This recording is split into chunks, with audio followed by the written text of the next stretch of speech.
Welcome to another deep dive. This time, it's all about getting more. More of what, exactly? Not just more stuff. We're talking more success in your relationships, better outcomes at work, even just feeling more in control of daily life. So maximizing your effectiveness in pretty much any situation where you're dealing with other people. Exactly. And our guide for all of this is Stuart Diamond's Getting More. Specifically, the audio excerpts you sent my way. Yes, so we're going to pull out the most useful bits from those and leave you with some actionable insights. Because one thing that struck me about Getting More is it's less about tricks and more about truly understanding human nature. Absolutely. So one of the first things Diamond talks about is the importance of understanding the other person's perceptions. Even if those perceptions seem totally crazy to us. Yeah, like acknowledging their reality as they see it, not necessarily agreeing with it. Right. It's not about agreeing. Yeah. It's about acknowledging. And that creates what Diamond calls an emotional payment. So an emotional payment is like saying, hey, I see where you're coming from, even if you don't actually agree with their viewpoint. Exactly. And that makes them more likely to be open to hearing your perspective as well. It's not about manipulation then, it's more about building a foundation of understanding. Yeah, exactly. When we see this in the book with the example of the wife who was determined to get a dog. Even though she was smack dab in the middle of studying for her PhD exams. Yeah, pretty much the worst possible timing. But instead of just shutting down the idea, which probably would have started a huge fight. World War III. Right. The husband asked her a series of questions that helped her see for herself why maybe it wasn't the ideal time to get a puppy. So he didn't tell her she was wrong. Oh. He guided her to that realization on her own. Oh, that's clever. It is clever. But it does sort of rely on the wife being at least somewhat self-aware. What if she had just dug in her heels even more after those questions? So it's a gamble, but in this case it worked. The takeaway here is that helping people arrive at their own conclusions can be more effective than telling them what they should think. That makes a lot of sense. And Diamond gives another example of this with Sergeant Homo, whose wife, Lana, wanted to quit her job at AT&T. Oh yeah, because the bureaucracy was driving her nuts. Exactly. So instead of jumping into a logical argument about why she should stay. Which, let's face it, most of us would probably do. Totally. But Sergeant Homo, he just acknowledges her feelings first. Yeah. You know, he says something like, yeah, big companies can be stifling. Simple but effective. And that just completely shifts the dynamic of the whole conversation. It's like an instant de-escalation. You're not dismissing her feelings, you're validating them. Right. And it allows for a more productive conversation where they can actually talk through the pros and cons. And she ends up seeing the benefits of staying at AT&T. Eventually even landing a senior manager position in London. See? Everyone wins. So the takeaway for our listeners is even if you don't agree with someone, just taking a moment to acknowledge their feelings can make all the difference. Makes them much more receptive to what you have to say. It's like you're disarming them with empathy. Exactly. Okay. Another interesting concept Diamond talks about is the idea of a common enemy. Oh, this is a good one. Right. So how does that work? Because it sounds kind of counterintuitive. Well, it's a really powerful technique for uniting people because it shifts the focus from me versus you to us versus the problem. So it's like finding common ground. Exactly. Yeah. And Diamond gives this great example of a student who wanted to schedule a meeting with Blackstone, the investment firm. Oh, yeah, I remember that one. He could have just kept calling and emailing, hoping to get someone's attention.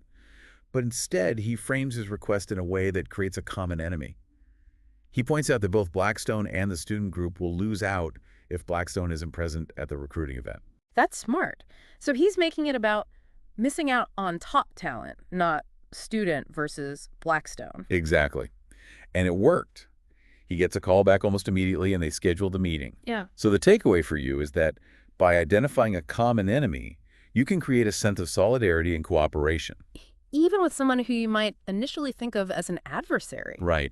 It's about finding that shared goal. It's not about manipulating people. It's about realizing we're often on the same team, even if it doesn't seem like it at first. Okay, this next one is a bit different. Diamond talks about trading things of unequal value, which sounds a little strange. It does sound a bit counterintuitive. Right. Like, how does that even work? Well, it really comes down to understanding what the other person truly values and finding creative solutions that benefit both of you. Okay, I'm intrigued. Tell me more. So Diamond tells the story about Alexander and the $600 toy soldiers. Apparently, Alexander really wanted these toy soldiers, but his wife was not having it. $600 for toy soldiers, that's a lot of soldiers. Right. But instead of giving up, he offers a series of increasingly valuable trades, starting with doing the grocery shopping. That's a good start. But I have a feeling that wasn't quite enough to seal the deal. Nope. He had to up the ante. So he offered a gift certificate, and finally he sealed the deal with 2 weeks of grocery shopping, a trip of her choice, and a month of after-school chauffeuring. Wow, talk about commitment. He clearly knew what his wife valued. He did. And he was willing to go above and beyond to get those toy soldiers. But the takeaway for our listener is that sometimes you have to think outside the box. What does the other person truly value?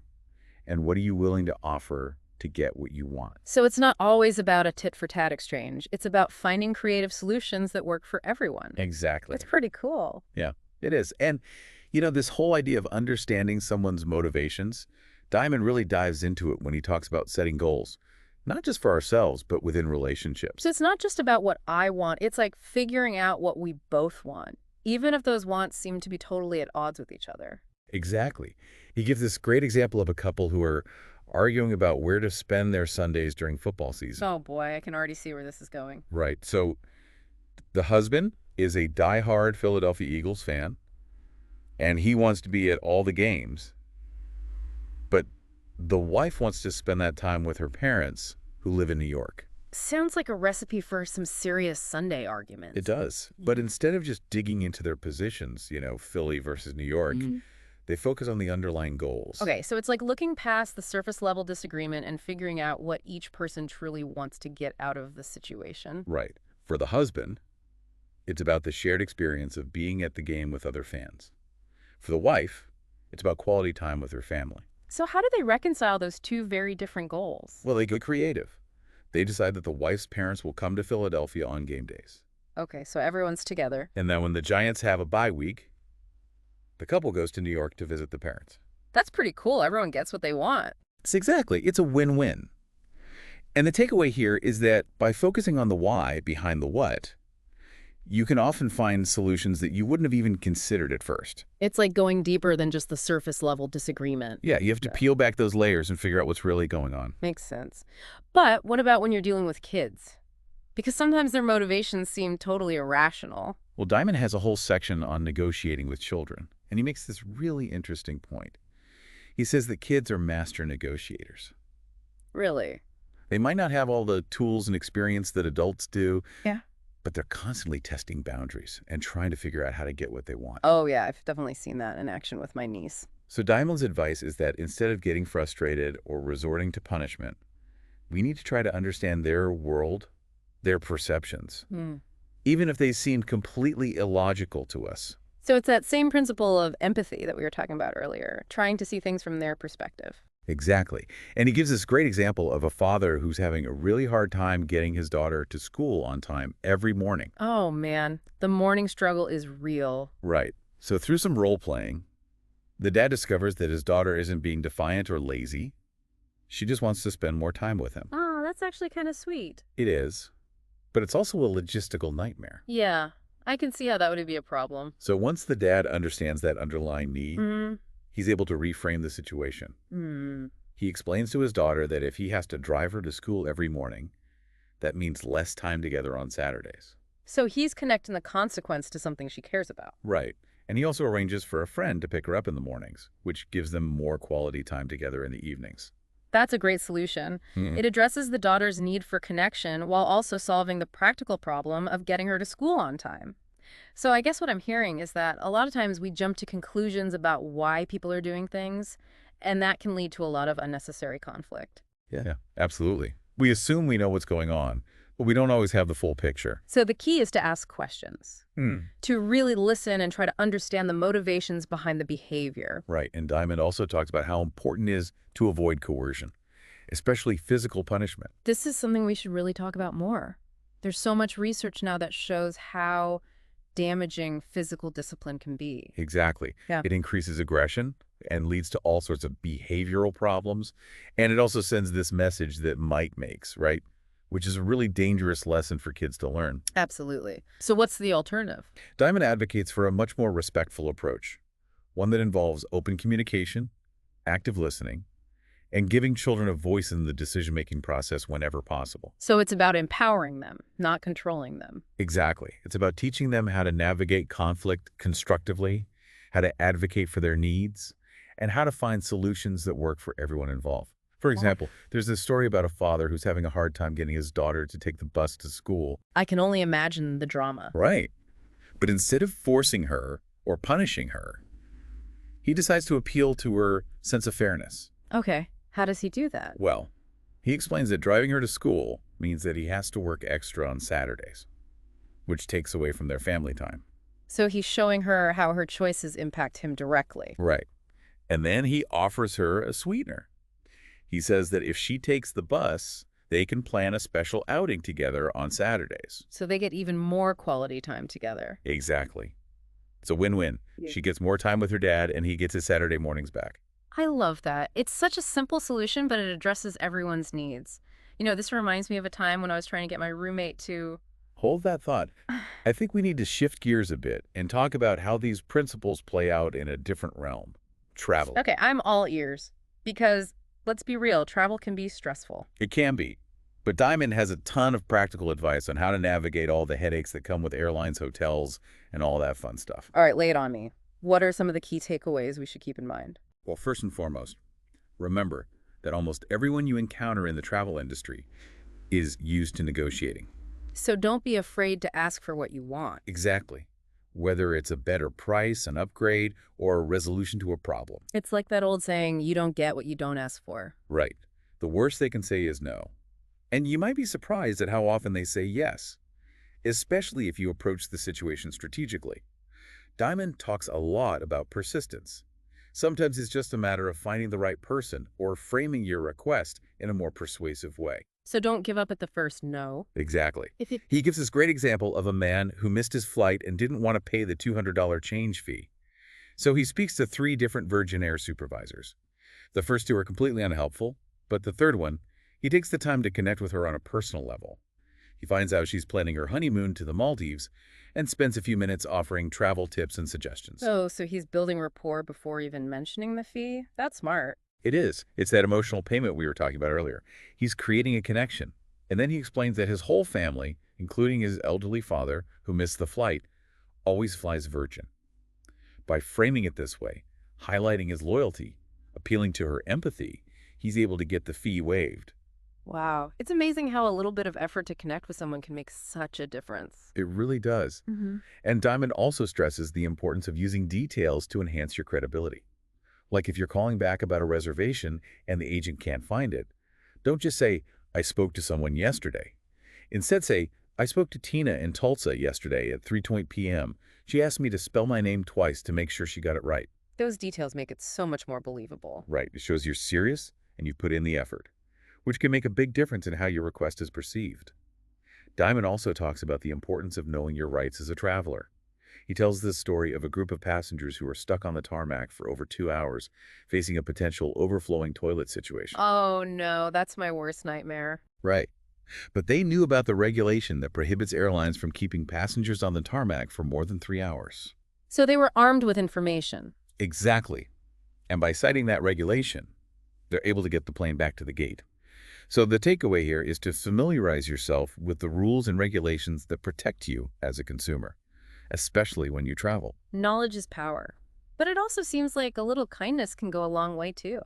I mean, airline and hotel employees deal with a lot of difficult people, so treating them with respect and understanding can probably make a big difference. Absolutely. Diamond tells this story of a man who wants an upgrade to a suite at the Western Hotel. But he notices that the desk clerk is in a really bad mood. So instead of demanding an upgrade, he simply asks, how was your day? What a disarming question. It is. And it opens the door for a genuine conversation. He empathizes with her stressful day, mentions that he's a repeat customer, and then politely inquires about the possibility of an upgrade. And guess what?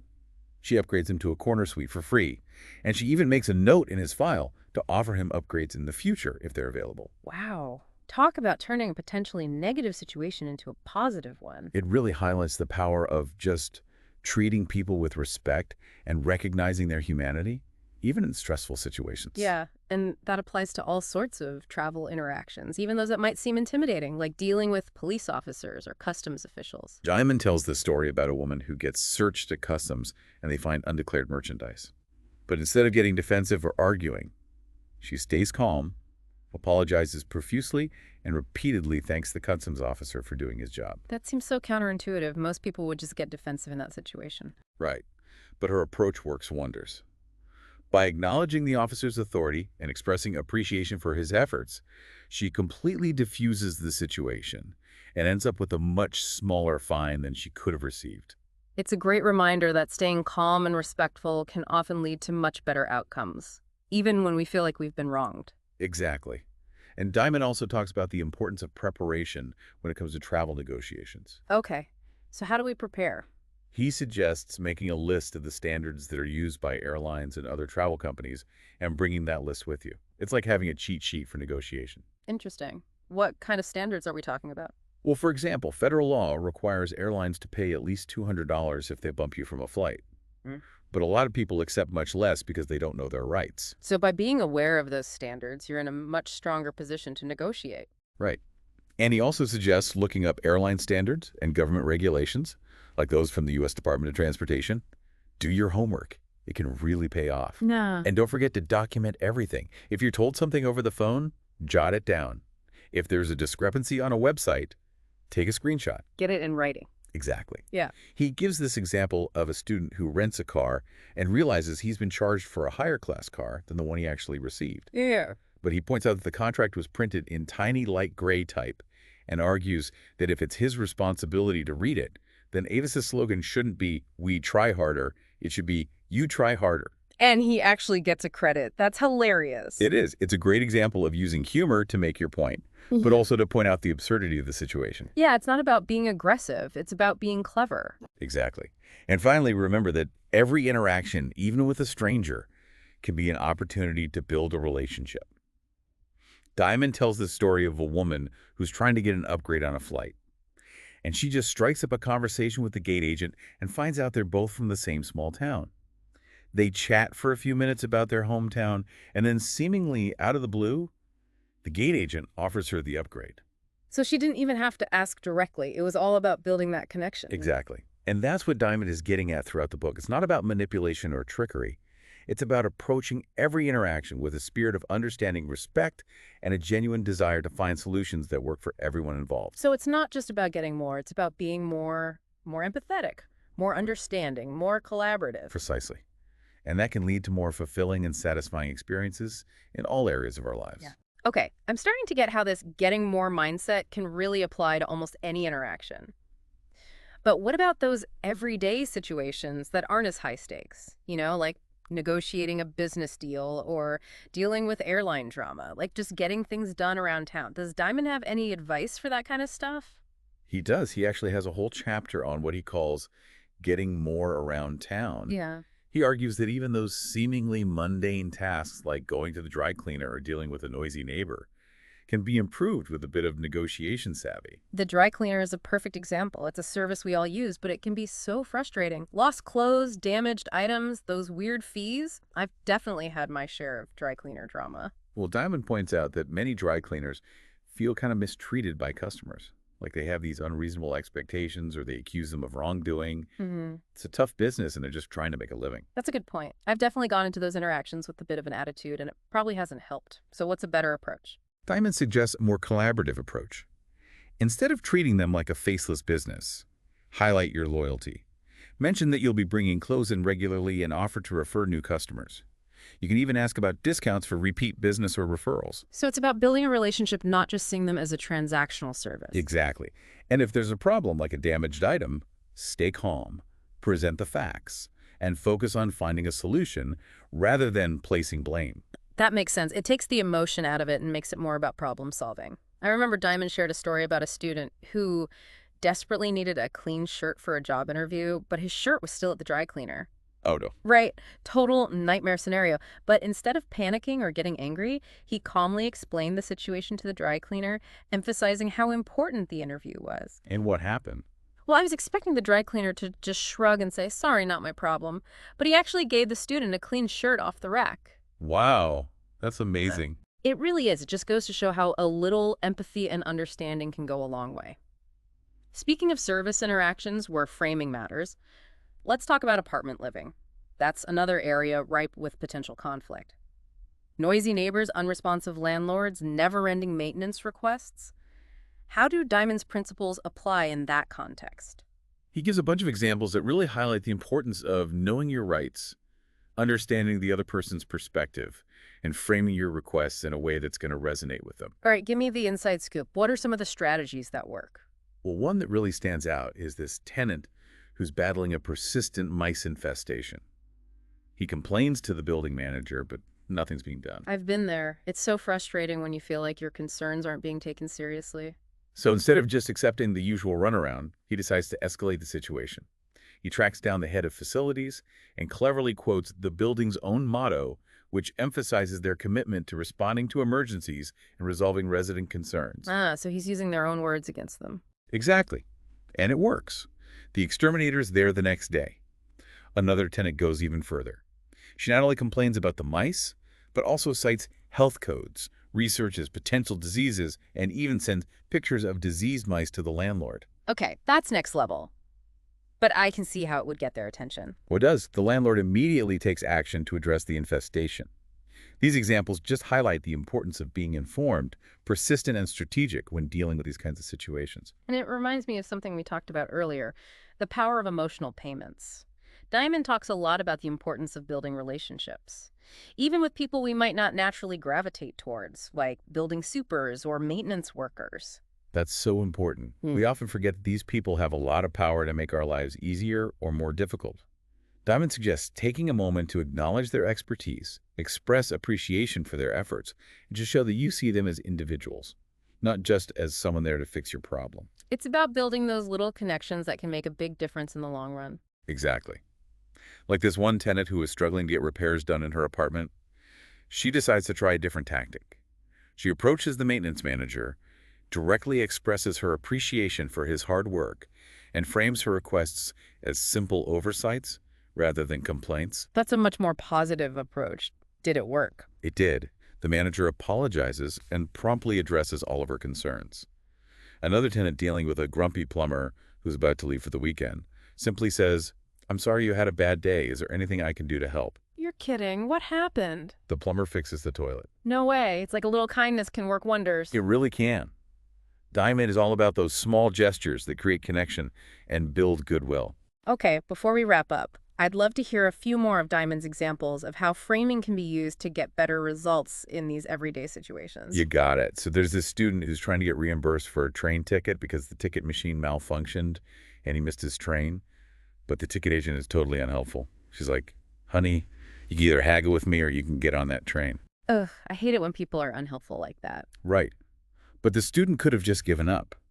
Instead, he calls Amtrak customer service and asks, is it Amtrak's policy to charge customers for its own errors? Oh, that's a good one. It shifts the focus from a personal complaint to a question of company policy. Exactly. And it works.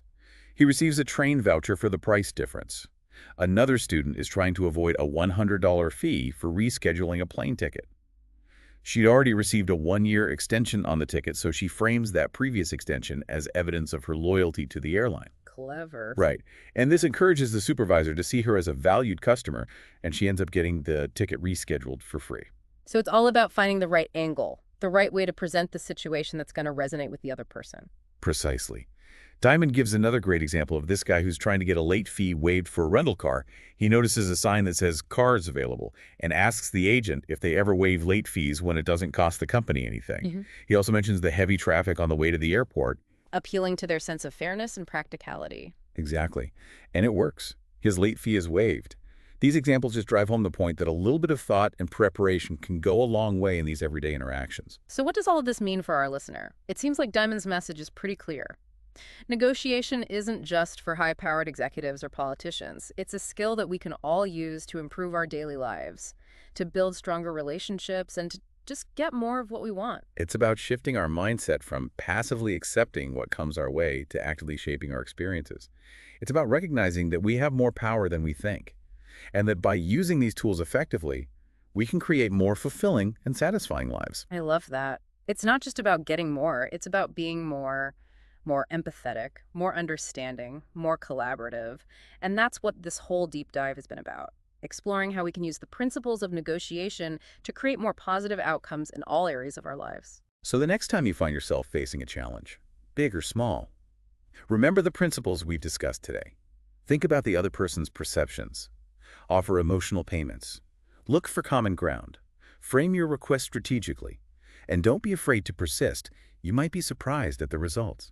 That's it for this deep dive. We hope you've enjoyed exploring the world of getting more. Go out there and negotiate your way to a better life. And one final thought. How might this apply to online interactions? Can you emotionally pay someone in a comment thread? Something to think about. Thanks for joining us.